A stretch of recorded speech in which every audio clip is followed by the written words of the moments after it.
Not just yet. Just at 6. Okay, I'd like to call this meeting to order. Roll call, please. John? Here. Gutierrez? Here. Smith? Here. Power? Here. And Pilgrim Court. Okay, can you all stand for the invocation by Minister Mark Bixler from the Tehachapi Church of Christ? Is that Bixler? Our Father, we are so thankful for the beauty of your creation, and we're thankful for this city in particular, and we're thankful for the opportunities that we have to serve the community, and we're thankful for your care in watching over our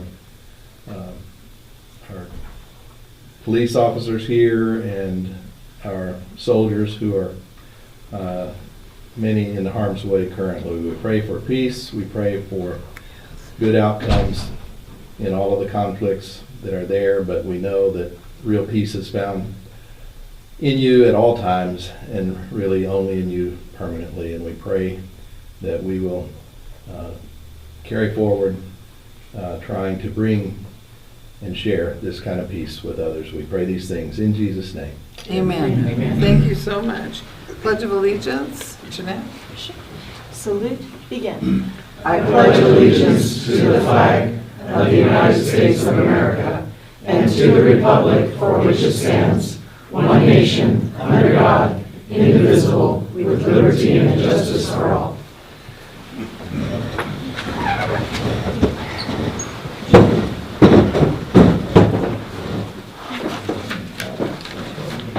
Okay, we have police department reports. Chief? Thank you, Madam Mayor, Council, City Manager. Tonight, we're going to recognize a couple of people. One of them, Officer Richard Flores, had a situation come up, so we're going to move him to the next council meeting, if that's okay. And we're going to talk about one of our dispatchers. So this is one of the original 6 that was hired when Tehachapi PD took their dispatch center back from Bear Valley. And if I'm not mistaken, her and Robin are the last. Am I correct in that? They're the last of the original 6. I don't know if that's like the dirty dozen, but you know, we'll take it because they do such a great job. And we're going to recognize Jessica Fager. So Jessica, can you come on up, please? Are you back there? So Jessica has worked here for 10 years. Jessica is a communications training officer, the way I enunciated that, 10 years. Yes. So she's one of our communications training officers. Jessica has a myriad of collateral duties that she helps with in the communications center, and basically she helps keep it running. Other than Robin, she's the most senior communications dispatcher we have. And frankly, she's a blessing to all of the younger ones we're hiring with this amount of knowledge that she can pass on, and she does it unassumingly.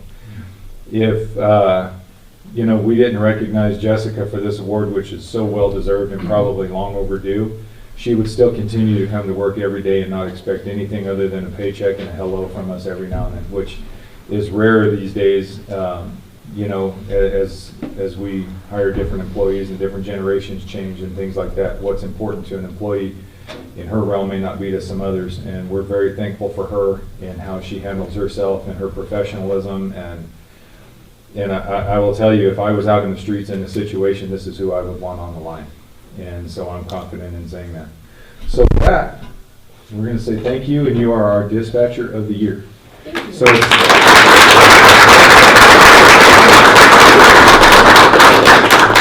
just so council's aware, we've tried a couple of different things to recognize our employees for their great work, and we tried Employee of the Quarter, and it just doesn't work out because generally somebody will get missed. And so we try to recognize good work on a daily basis, but we're going to recognize exceptional work from a sworn and a non-sworn on a yearly basis now and bring them here in front of council and let our citizens recognize them as well. And so this is the first time we're really making an effort at that, and Jessica's our first dispatcher, and she was recommended by her supervisor, Robin, and it was well received by all the other supervisors and peers in the department. I had no vote, and so I let them decide, and this is who they chose, and I couldn't be happier with the selection, and I'm proud to bring her in here and introduce her tonight in front of all of you.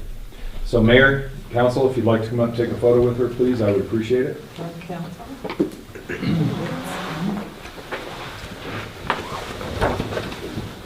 Jessica, while they're on their way up here, did you want to introduce your family? And I'm sure you're... My husband, he came with me, that's right. I know he made it. Yeah.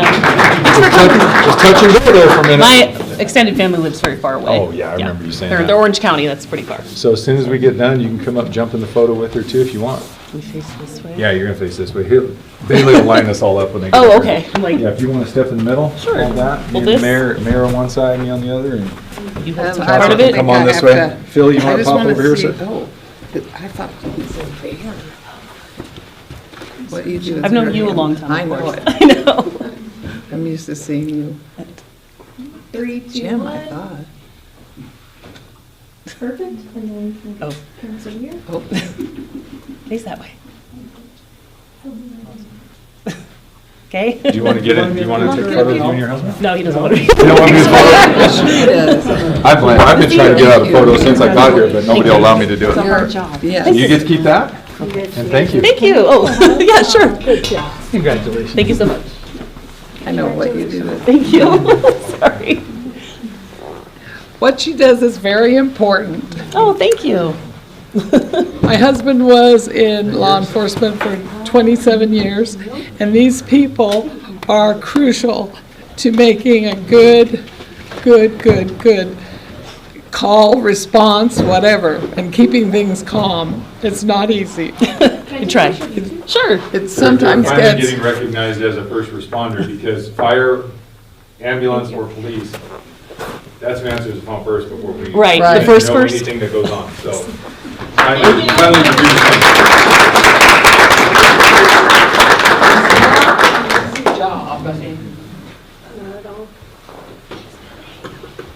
We do appreciate it very much and recognize how important it is. How's she going to work? Oh my gosh, seriously? I don't know. They switch on me all the time. I can't keep up, but no one heard the problem. Okay, community engagement reports. Good evening, Mayor and council members. I'd like to invite Anna Savager to come up to say a few words regarding National Child Abuse Prevention Month. Everyone knows me as Anita. Anita? Anna's my real name. Okay. Good afternoon. Thank you, Mayor and councilman members. On behalf of the Kern County Network for Children, Clinica Sierra Vista, Differential Response, and Parents as Teachers Program, and the East Kern Family Resource Center, who's myself, in partnership with the Kern County Department of Human Services, First Five Kern, CASA of Kern, and our many dedicated community partners, we are truly honored to accept this proclamation. April is Child Abuse Prevention Month, and the recognition by the Tehachapi City Council, let me breathe, affirms a vital truth, protecting children and strengthening families. It's a shared community responsibility. For our family resource centers, this month represents more than awareness. It reflects daily action that happens through a prevention services, parent education, connection to resources, and trusted relationships that support families in all of East Kern. Our centers serve as welcoming hubs in neighborhoods across East Kern, offering family support, stability, and hope. This proclamation honors the tireless work of our frontline staff, community partners, and families themselves who work together every day to create safer, healthier environments where children can thrive. We are deeply grateful for the city's continued partnership and commitment to children and families in Tehachapi, in our neighboring towns, which is all of East Kern. Thank you for your standing with us, for recognizing the importance of prevention, and for your leadership and support, supporting strong families and bright futures for all our children. Thank you. Thank you. Now I'd like to ask if the mayor could come up and read the certificate. Sure.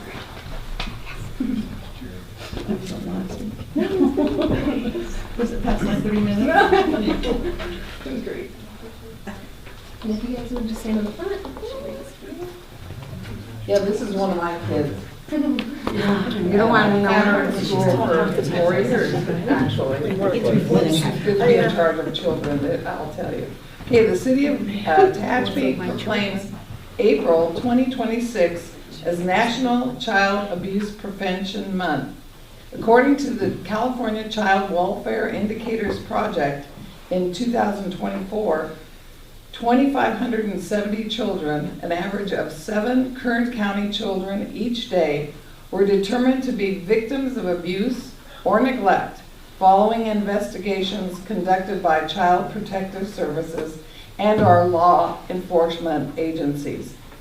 This proclamation is to raise awareness of the number of children and families at risk, the trauma they experience, the services available to support them, and the many ways community members can help make a difference.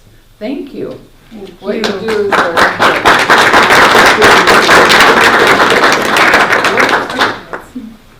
Three, two, one. Perfect. thank you. Okay, take care.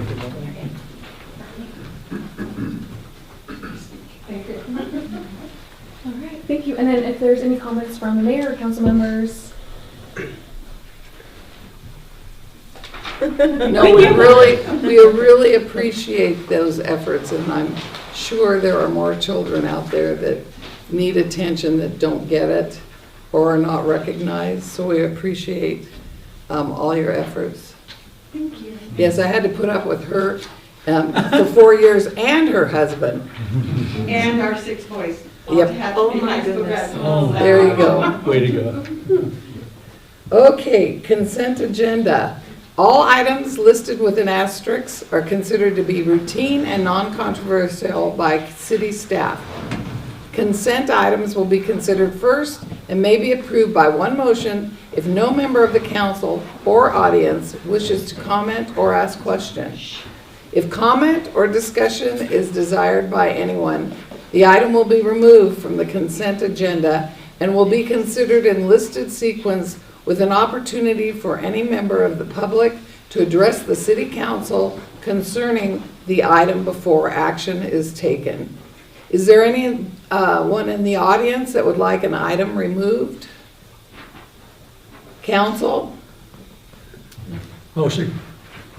Second?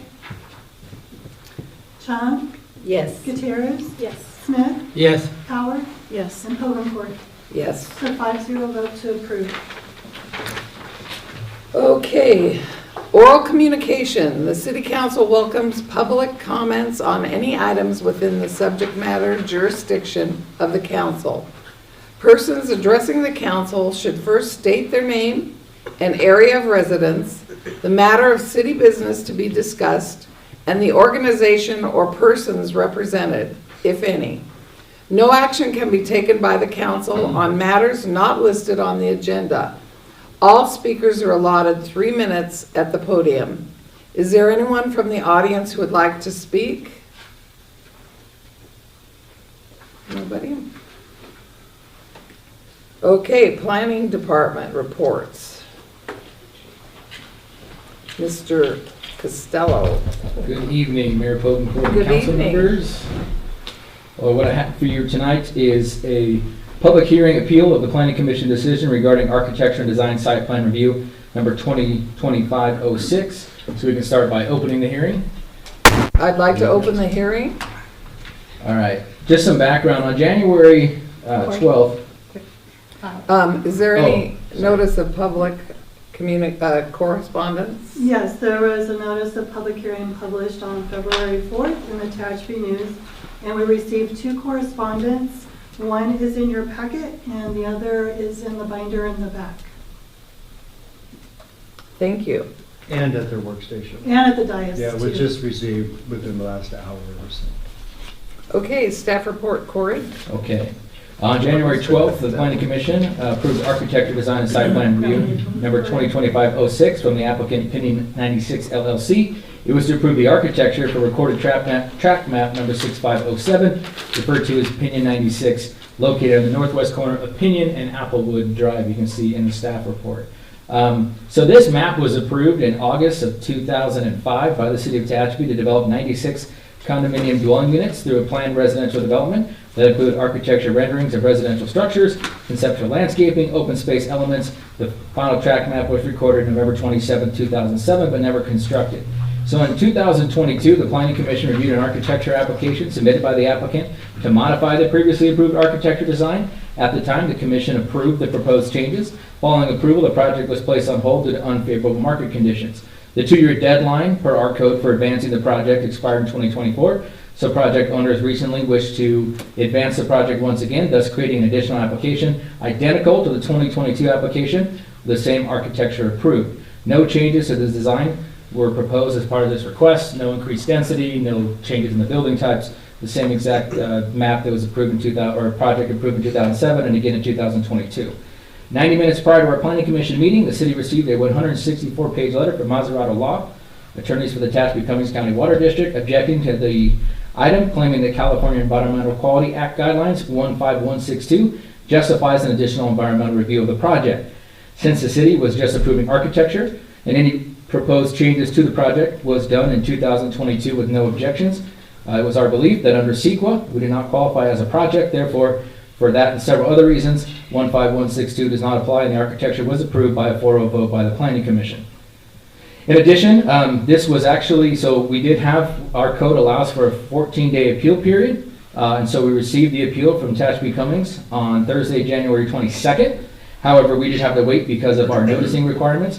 And then on top of that, as the clerk pointed out, that did go in the newspaper. And then in addition, ongoing negotiations between Tehachapi-Cummings and the city were occurring, thus leading to actually 3 mutually agreed upon delays for this item. However, after 3 delays, the applicant deserves a hearing on this matter, and per housing law, we must advance it as well. So the portion of this project that does constitute an actual project is the tentative tract map. That was approved in 2005 with the adoption of a mitigated negative declaration. And so basically no further environmental analysis is required. The fact was reiterated by the Planning Commission decision on January 12th with the 4-0 architectural approval. Furthermore, CEQA 1 Section 15162, which is quoted in the appeal, requires substantial evidence to be presented to the jurisdiction to justify additional environmental review. Staff does not feel like such evidence was provided. CEQA Guidelines 15162 does refer to changes in environmental settings that will cause a new significant effects or substantially more severe impacts than previously analyzed. So just so the council is aware, the environmental settings surrounding native water rights have not changed since the initial entitlement of this project in 2005, as the native safe yield was 5,500 acre feet, consistent with the native safe yield contained in the amendment judgment case 92710 issued in 1973 by the Kern County Superior Court, establishing the safe yield from the Tehachapi Basin. The native safe yield remains 5,500 acre feet, and the city of Tehachapi now owns 2,962 acre feet of native water rights. The initial study and mitigated neg deck adopted in 2005, which is also in the packet, at the time estimated the project would use 79,584 gallons per day, or basically 89 acre feet of water per year. And the finding says the project individually or collectively, when considered in conjunction with other known projects, will not exceed the city of Tehachapi-based pumping rights. Good news is, since the standards for water usage practices have changed over the last 2 decades, the city's most recent water and sewer connection fee study, engineer estimates show under modern standards, these condos will now use 22,656 gallons per day, or 25.3 acre feet of water annually. Furthermore, the city has always planned to provide water for all entitled projects, this project included. Therefore, the ISM&D language remains. This project will not exceed the city of Tehachapi's base pumping rights. And the engineer's estimates included in the staff report as well. A couple of things, some glaring omissions from the appeal paperwork we received. While CEQA Guideline 15162 was quoted, Section 21166 was left out, and that talks about limiting subsequent CEQA reviews. So an environmental impact report's been prepared for a project pursuant to this division. No subsequent or supplemental environmental impact shall be required by the lead agency or by any responsible agency unless one or more of the following events occurs. Substantial changes to the projects are proposed, which will require major revisions of the environmental impact report. As you can see, that was a no. Substantial changes occurred with respect to the circumstance under which the project is being undertaken, which will require major revisions in the environmental impact report. Again, native state field remains the same, and new information which was not known, could have been known at the time of the environmental impact report was certified as complete, becomes available. So same safe yield, we actually own more rights, and the project is now using less water. Also, there's a provision of 2166 that is called the finality provision. It's designed to prevent endless environmental review after a project has already been analyzed and approved with an EIR.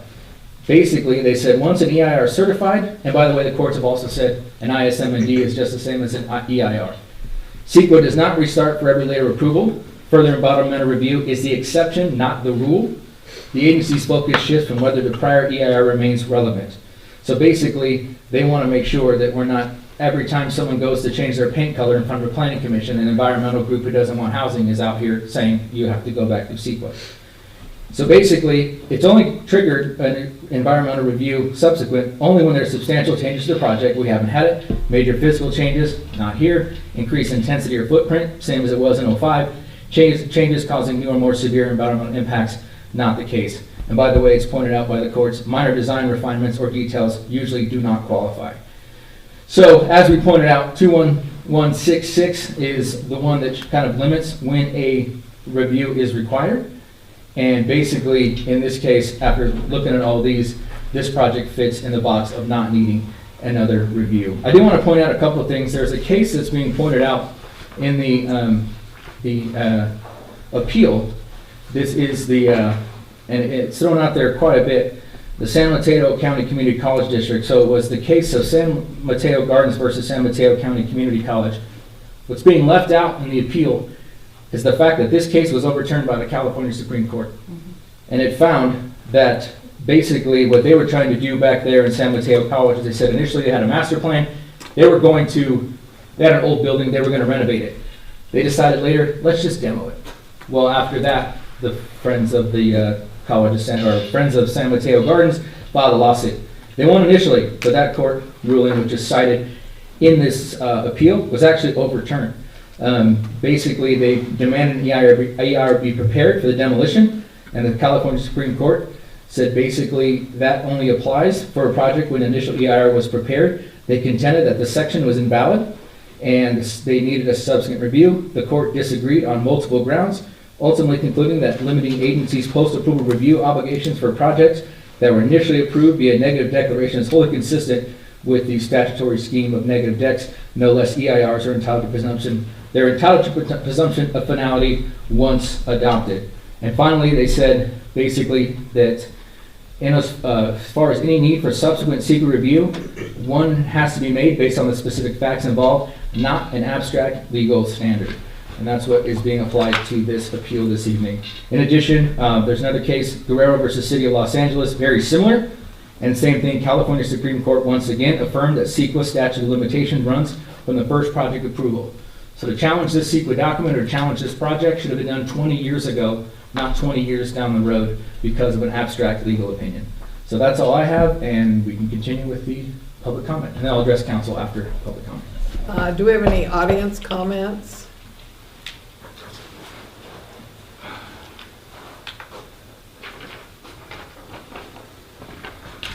Good evening, Madam Mayor, members of the council. I'm Tom Neisler. I'm the general manager of the Tehachapi Cummings County Water District, the appellant in this case.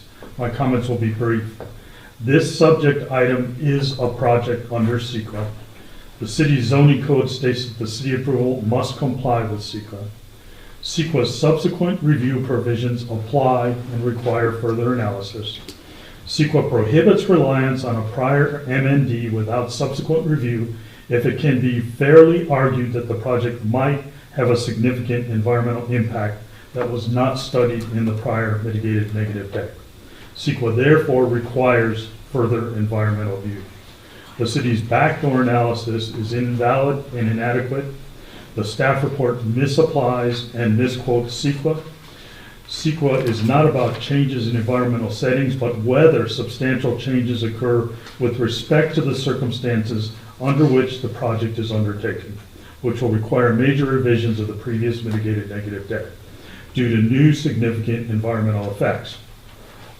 The city's post hoc water supply analysis is inadequate because it fails to address cumulative impacts. It's not just about the proposed 25.3 acre feet for the project, but whether the city can serve the project and a reasonably foreseeable future development, which Mr. Costello said that they will do, but that has not been analyzed. These projects are almost another 500 acre feet of cumulative impact. With that, I would urge the council to grant the appeal, comply with the law, and cease the pattern and practice of violating CEQA. Thank you. Thank you, Mr. Nicehart.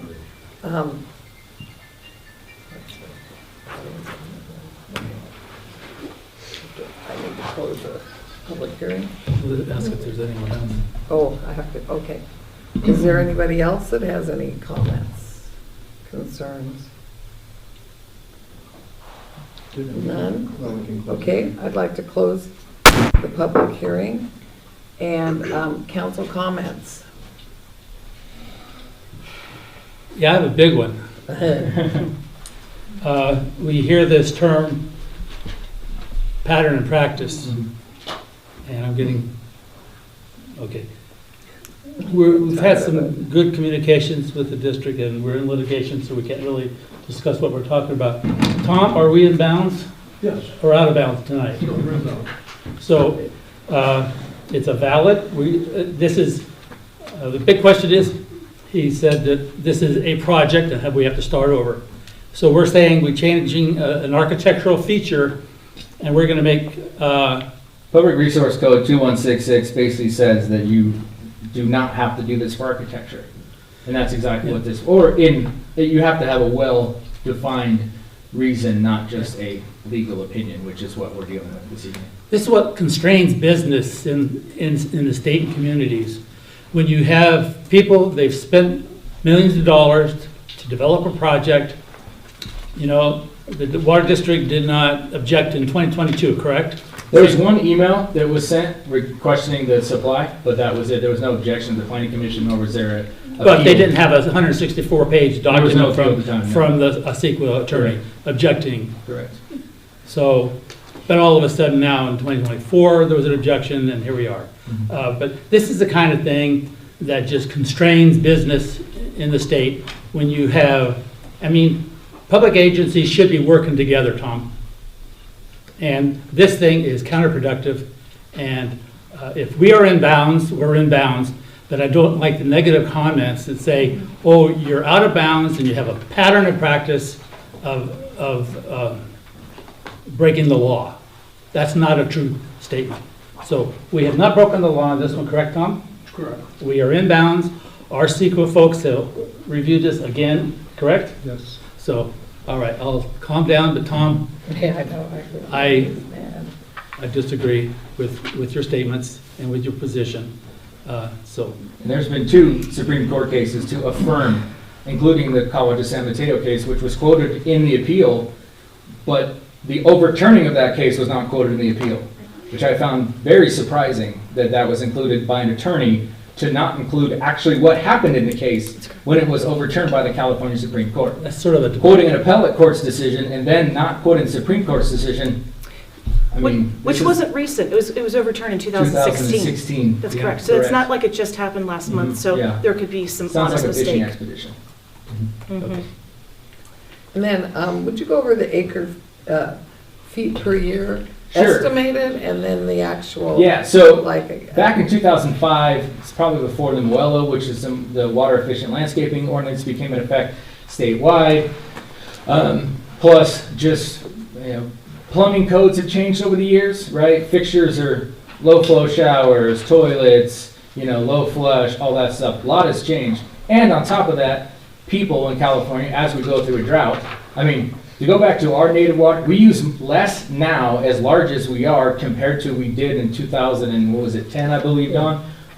Because we've had a couple droughts and people have wisened up, right? They've changed their watering habits. They've changed, in the back of their mind, save water. So what we actually see, we had a fee study done last year, or the year before, regarding, okay, what can we expect, how can we charge, connection fees and that sort of thing. And so what we have on the screen is the estimates based on usage, real usage numbers from this, our city and surrounding areas as well. And so the engineer basically came back and said, well, yeah, in 2005, well, condo now uses what they quote, and it's kind of gallons per day, and you have to multiply it. I did all the math, so it comes out to about that 25 acre feet a year. And it was at 89 at one point, because, again, the standards have changed. So what we're seeing is, yes, there was a change for the good. The change is condos now use less water.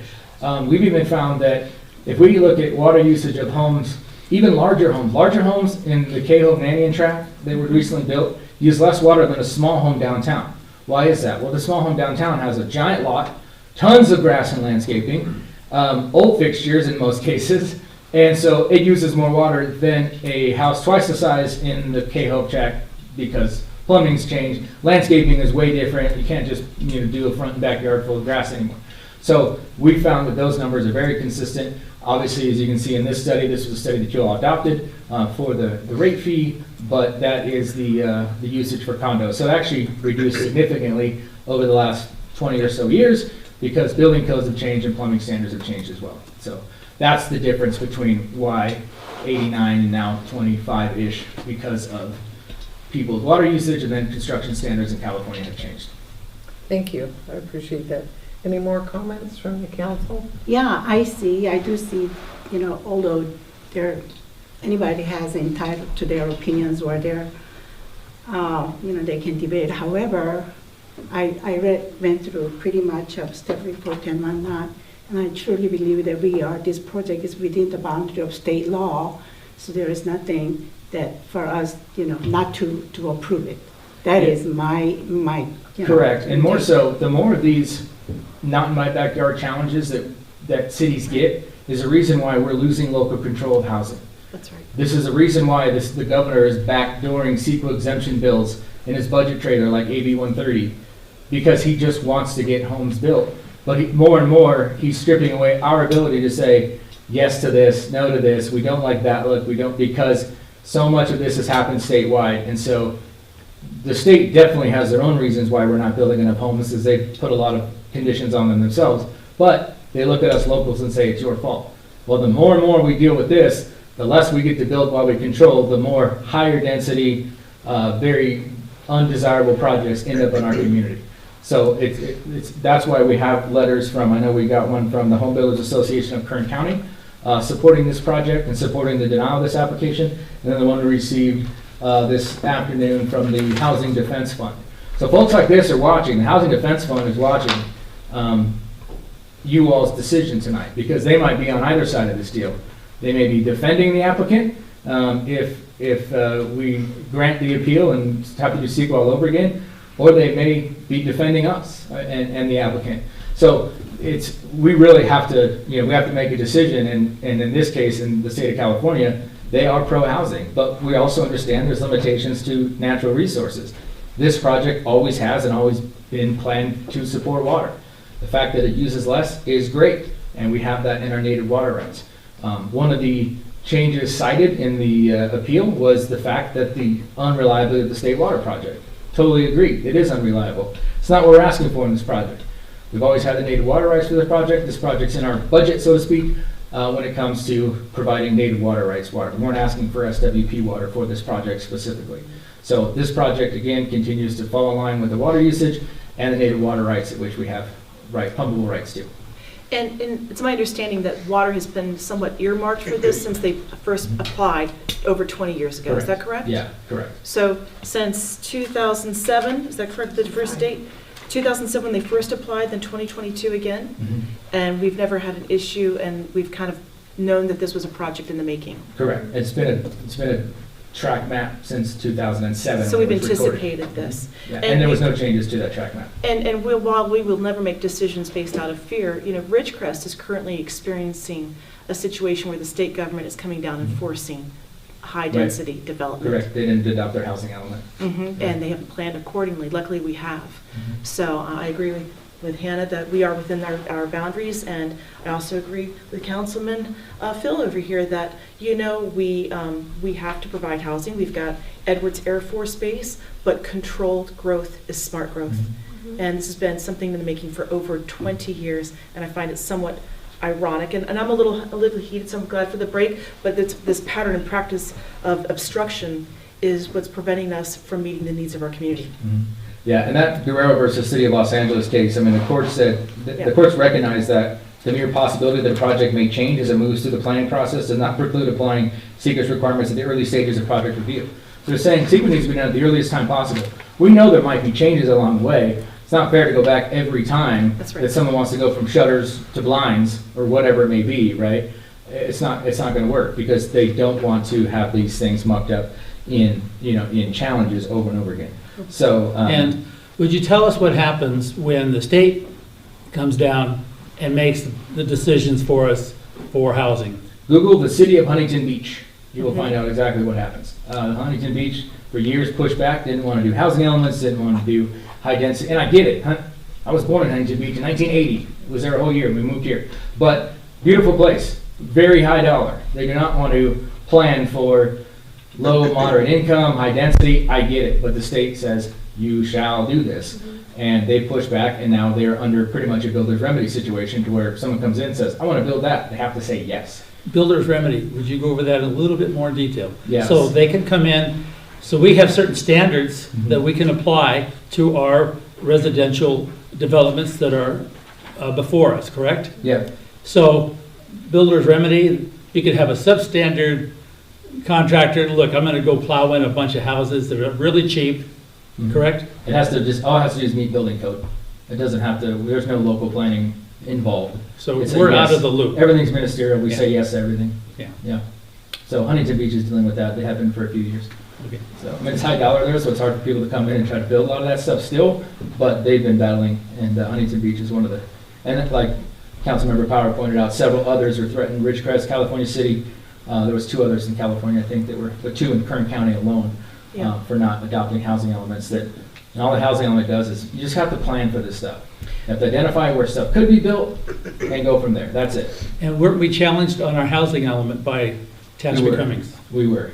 But the housing element, despite the challenge, was still approved by the Housing and Community Development.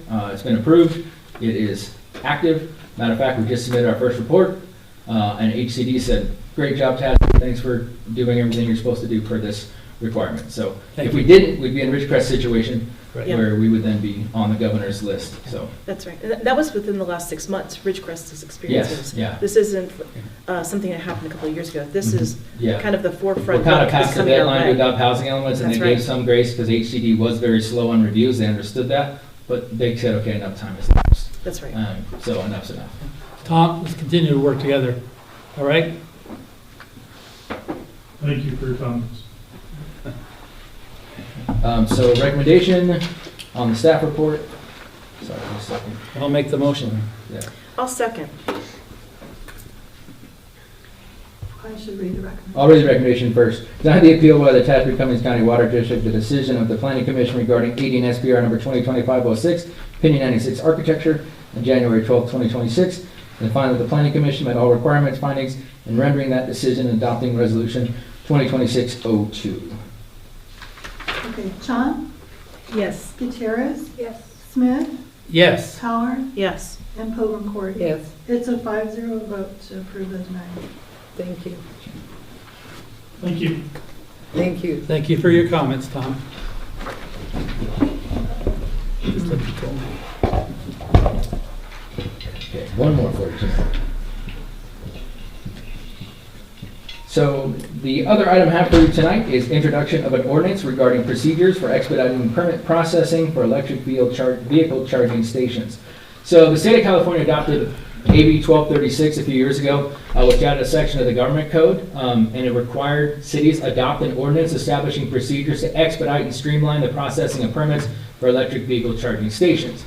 We have an attached ordinance that was presented to the city council in order to comply with this requirement.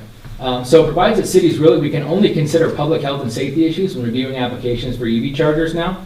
And they have to be approved through an issuance of non-discretionary building permits and other non-discretionary permits as well. We tried to like require, as we do with every other piece of mechanical screening, where our code says we put HVAC unit on, on the roof, which we don't allow anymore, but on the ground, it's gotta be screened. We tried that, and the state actually said, no, you can't even require screening of electrical equipment. Okay. So we also have to adopt a checklist, permit application requirements, which we've had on our website for quite some time. And the permit application that meets all the requirements of the city's adopted checklist shall be deemed complete and reviewed by the city's building official. So we have the checklist attached to the staff report. The building official can only modify the checklist from time to time as appropriate. So this is one of those things that was done several years ago. This kind of categorizes in the unfunded mandates category for the state of California, adds to that list. So for example, we are a general law city. So anything the state adopts, we have to do. So we've been doing this since, a couple of years back when it became law. We've been doing this. But they want us to adopt our own ordinance as well. That says the exact same thing that the state says. Not sure why, but we have to adopt our own ordinance to say we're going to do what the state says, even though as a general law city we have to do what the state says. So here we are doing what the state says, our own specific ordinance for this. So again, we have processed, it might count since this law, we processed under this government code section, at least 5 EV charging. We've had a couple hotels, 3 hotels, 4 hotels have gone with this, a restaurant. So we've had 5 or 6 that we follow this street plan process. But we don't have our own ordinance, so we have to have our own ordinance. So here we go. So we're having to spend money on legal time and staff time putting together this ordinance for the bill text of AB 1236. So tonight, this is the introduction. We had to do the public noticing as normal, which appeared April 8th in the Tehachapi News and posted at City Hall. So the recommendation tonight is to approve the first reading by title only of an ordinance of the City of Tehachapi adding a chapter 15.24 electric vehicle charging system permit expediting to title 15 buildings and construction of the Tehachapi Municipal Code and set forth procedures for expediting permit processing for electric vehicle charging systems and making a finding of an exemption from the California Environmental Quality Act. So that's my recommendation. Do I have any comments from the audience? Council? I make the motion to approve. Chan, Yes. Gutierrez, Yes. Smith, Yes. Howard, Yes. and Pullencourt. Yes. It's a 5-0 vote to approve the reading. I do have a question about them that has nothing to do with this particular.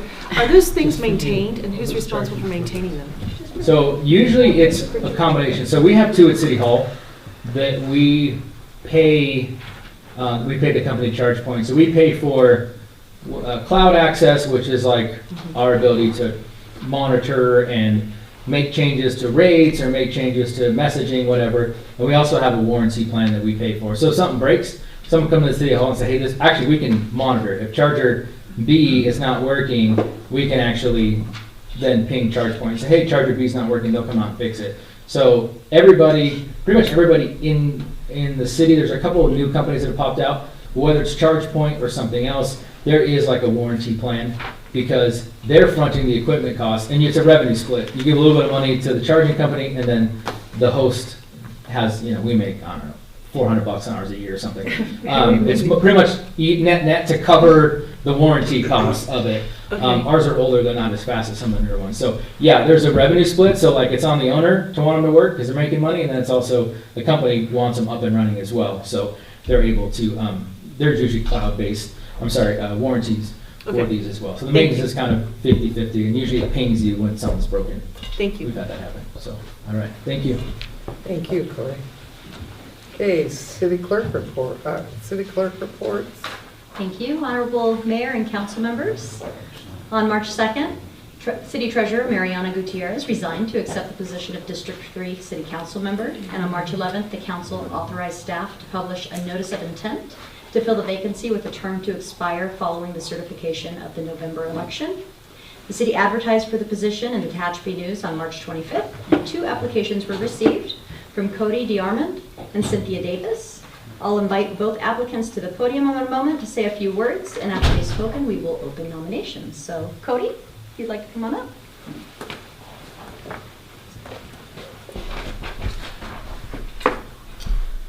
Good evening, Mayor and members of City Council. My name is Cody DeArmond, and it's an honor to stand before you today as a candidate for the City Treasurer. I'm deeply grateful to this council for your time, your dedication to the city, and for considering me for this role. I want to start by saying something simple. I love this community. Tehachapi is not just a place where I live, it's a place I believe in. I'm passionate about seeing it thrive, grow, and serve every resident with integrity and fairness. That passion is not something I've developed recently. It's something that has driven every professional and academic decision that I've made thus far. My career has been shaped by institutions built around service. I'm proud to be employed by Kaiser Permanente, organization whose very mission is rooted to high quality healthcare within communities. At Kaiser, I've learned firsthand that sound management, fiscal responsibility, and commitment to people are not competing values. They all work together. Every budget decision, every resource allocation, every operational choice ultimately comes back to the same question. How does it serve the people in the community around them? My academic background has further prepared me for exactly this kind of public responsibility. I hold a master's in public administration from Cal State Long Beach, a program that equipped me with deep understanding of government finance, public policy, organizational leadership, ethical obligations, and managing public resources. I did not pursue this degree just for its title. I pursued it because I wanted to genuinely be equipped to serve the public one day. And that's what I'm asking for today, just the opportunity to be able to serve this community. To the mayor and each member of council, thank you again for the opportunity of considering me and the other candidates up for this position. It's an honor to be considered and humbly ask for your support. I promise if I'm appointed to this position, I'll do everything I can to serve the community within the position of city treasurer. Thank you. Thank you, Cody. Cynthia Davis? Hello, good evening, Mayor, council members. My name is Cynthia Davis, and I'm proud to call the city of Tehachapi my home. I've lived here for the past 18 years, and during this time, this community has truly become part of who I am. My children have attended schools within the Tehachapi Unified District, so I've experienced firsthand the value, support, and sense of community that makes the city so special. I've also had the opportunity to work for the city in the years 2016 to 2020, which gave me valuable insights into how our local government operates and the importance of transparency, accountability, and serving our residents with integrity. In my current role, I work closely with financial processes, compliance and audits, ensuring accuracy, improving workflows, and strengthening internal controls. But beyond my personal experience, what matters most is my community.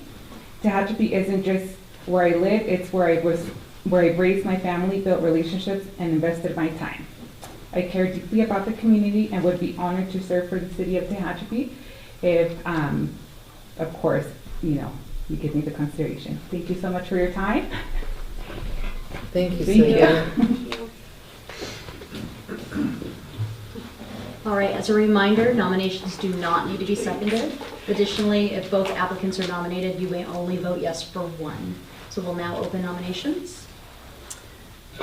Make the nomination for Cody. Okay, we have a nomination for Cody. Cody Gilmore. Any other nominations? I'll make a nomination for Cynthia. Okay, we have a nomination for Cynthia. We're going to do this, so nominations are now closed. So we'll do this by roll call vote. So roll call vote for Cody. Chan? Yes. Gutierrez? No. Smith? No. Power? Yes. And Povencourt? Yes. Okay, roll call vote for Cynthia. Chan? No. Sorry. Gutierrez? For Cynthia? Yes. Smith? Yes. Power? No. And Povencourt? No. So it'll be approval for Cynthia Davis. Pay notice. I think sorry. you did that. Yeah. Oh, sorry, Cody. It's a 3-2. 3-2. Yeah. 3-2 vote for Cody Deomont. Right. Sorry about that. Everyone understand that? Mhm. Yeah. Okay. 3 votes for Cody, 2 for Cynthia. Correct. Correct. So- Thank you both for applying. Am I out of turn here? No, go Thank ahead. you both. Extremely well qualified. Yes. Yes, Thank you. that's the hard part. Congratulations. Thank you. Thank you. Cynthia, we'll see you soon some. I know. Yeah, right? There you go. There's always something. Always something. Yeah. Thank you. And congratulations. Yes. So everyone knows, just in order to allow for the new treasurer to invite family and friends, we'll do the oath of office ceremony at our next regularly scheduled meeting. Great, thank you.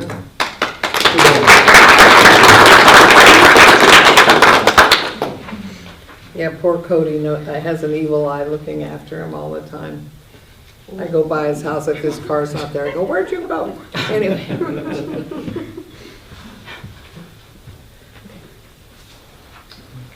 Okay, city manager reports. Couple things for you this evening. Reminder, Wednesday, day after tomorrow, is Earth Day, 8 o'clock in the morning. We'll be leading an effort with Love Tehachapi, Caltrans, City, of course, various volunteers. Am I missing any organizational group? We have BHE. Yeah, Starbucks. so lots of different sponsors and employees from various renewable companies coming. We're expecting 80+ people to show up. It's at the lower parking lot there on the east side of Walmart, which actually the city of Tehachapi owns, as you know. And so that's kickoff at 8 o'clock. You can join us, and from there we will disperse and do a little litter pickup in and around the city of Tehachapi. So we're very excited about that. And, you know, our police department and public works, various departments, they do an amazing job in our city. But one little thing I want to point out is that we're repainting all of the street lights in downtown. The period street lights that are green, they were placed over 20 years ago. And so we're repainting every one of those as we speak. We're probably halfway through that. So a little tedious job, but it's a nice little detail. The details matter, right? And proud to say that we're doing that. Other than that, thank you very much. Appreciate it. Okay, council reports. Mariana? Phil? For the chief, thank you for your efforts with the folks in the Arabian States. They had an issue with someone who decided to light their entire 2.5 acres with stadium lights. And so everyone could not even, they had to put darkening shades in their homes. It was very bad. Anyway, it's been rectified, it sounds like, and some other issues. And I got a text today, and the lady said, our neighborhood is quiet, peaceful, and completely dark. So grateful. Just passing that along. So thank you. Pass that along to code enforcement. Will do. And I like the new cars. That's what I thought. How long have you had the new labeling? It's probably been a while? No. Don't say a year. Month, two maybe? Month or two? You're referring to the code enforcement. Right. Yes. Jason Dunham, I think, is Designed it. the one that designed that. It's And all thank you right. For the kind comment. Way to go. I know, I hope you like it. just saw it for the first time yesterday. Well, it And I gets went- attention, yes. Yes, it certainly does. It Yes. does. I've had a Very couple good. neighboring agencies comment about the look and feel. They also enjoy the new decals. Of course. We want to be like Tehachapi. And if I can, just in my conversations with Lieutenant Dunham about it, he designed that. I didn't have anything to do with that design, it was presented to me. And in our discussions, code enforcement is not just an enforcement unit, they are an educational unit. And part of being an educational unit is being approachable to the public we serve. And we think that this new design does that. Great. It lets people have a different look at them. They're not a sworn police car. They are a code Yeah. enforcement. They are a unit that helps keep our neighborhoods clean. But they also need to be approachable to educate and answer questions. Right. So we're trying to go for that. And when I interface with you, several times you would say, well, no one's called me or the department. So sometimes a council member will get a request. So I replied and said, please tell the neighbors, everyone, if you have an issue, just let us know and we can help you a lot faster than if you're, sitting there in silence. So anyway, kudos to everyone involved. Thank you. Hannah? I don't have anything to report. I just don't have to wear my glasses to see long distance now. Oh, good, there you go. Okay, Jeanette. Well, I'm going to talk about the murals, of course, right? Make Art Tehachapi is in the process of making 3 new utility box murals. I think, Donna, I think I need to have you on a 4th, though. That's what I'm thinking, based on your design. Maybe we'll talk, maybe down the road. But one. You're in trouble now. But we're having one painted outside the apple shed, which is going to be a crate of chickens with a crate of apples on top, because that's where those things would have been transported from. We have one on F and Poly, to celebrate the 250th. It's got the beautiful 250th logo on it. And then we have a youth mural that's going to go in Central Park. And there's a few other things coming down the pipe, but we'll talk about that. But very excited about all of that. And it's the little details, like you said, Greg, that make a community, from the amazing, well-maintained streets to painting the street posts and everything else. So very excited about our upcoming projects. And I love your projects because I recently had a visitor and I kept pointing out the boxes and who did them and this and that and the other thing. And so it's nice to know there's going to be more. I get to look at all of them now, but anyway. Well, I'll tell you a quick story. I was working on the 250th logo, and 2 young 18-year-old boys came up and talked to me, and their grandmothers and great-grandmothers are on the BK Theater, and now they're going to be responsible for helping me maintain that. Oh, that's good. That's great. A little more community action there. Well, and I've noticed a lot of public works going on on the streets, and now I'm looking for leaks all over the place. Because I see them out so often. I thought, I didn't think we had that many leaks, and so I've been looking. But anyway, we appreciate all your efforts. I know it's a big job to keep up with all this, so we really, really, really do appreciate it. Yes? Water leaking over at Home Depot, out of that field? Yeah. You got it covered? Okay. Whose is it? Not the city's, I can guarantee you that. Yeah. Yeah, it's weird. Yeah, I saw it the weekends. Our water department, I talked to managers. Okay, thank you. Walmart had some leaky irrigation on the weekend as well, so. Okay. Take a look at that. Let me clarify a little bit on Mayor's comment about water leaks and different things. So, as you're aware, this is the 3rd year in a row that we plan to do aggressive paving, right? Whether reconditioning or reconstruction or just topping it or slurry. But there's several streets, for instance, A, B, C, Poly, and others, that our Public Works Department are taking the initiative and replacing curb, gutter, and sidewalk that needs to be replaced. And then also the water service lines from the main to the homes. Most of those homes were built in the 50s. They're galvanized pipe. We're replacing it with today's standard, which is a plastic, if you will.